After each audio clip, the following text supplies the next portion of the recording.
For whom is PBIS successful? Under what conditions has PBIS had the best impact? My colleagues and I at Johns Hopkins have been doing research on PBIS, or Positive Behavioral Interventions and Supports, to try to understand for whom the program is most successful and under what conditions it has the greatest impact.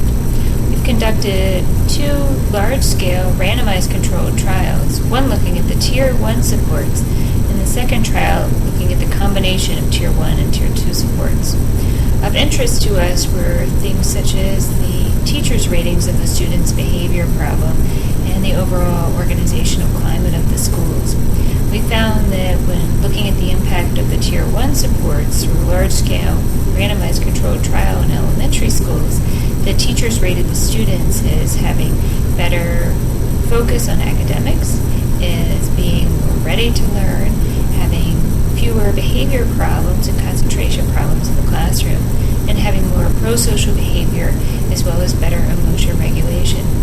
We also found that the students had fewer rates of suspensions as well as office referrals. Also of great interest to us, we found that the school staff reported that the school was functioning better. There was better communication and clearer leadership from the administrator. We're very excited about the impacts of those Tier 1 programs that were discerned through our large-scale trial. We recently concluded a second trial of positive behavior support. In this case, we were looking at the impact of the Tier 2 supports when they were combined with the Tier 1 school-wide piece. And by the Tier 2 supports, we were looking at things like coaching to the student support team regarding the function-based assessment process, providing on-site teaching support to teachers that had referred students for supports to the student team. We were also looking at the impact of particular interventions to support students, things such as the check-in, check-out program or the behavior education program. We also provided some training to teachers in cultural proficiency because we know that issues around disproportionality are also of great concern.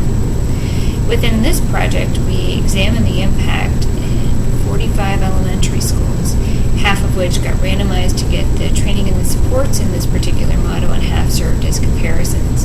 And we found significant impacts on teachers' efficacy to handle behavior problems within the classroom. We also saw significant reductions in the use of special education services and significant improvements in teacher ratings of academic performance of the students. We also saw some promising impacts as it related to family engagement, student engagement, as well as teachers' focus on academics.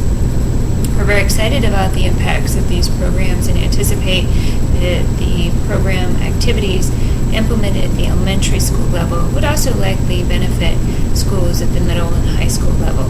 We're currently engaged in a high school trial to implement programs across all 3 tiers, implementing programs such as the OBE's bullying prevention model and the life skills prevention model to address issues around bullying and substance use, as well as more intensive types of mental health needs through the Cognitive Behavior Intervention for Trauma in Schools, or CBITS model. All of those are evidence-based models out of the field of prevention science, which we have brought together and integrated within the 3-tier PBIS framework.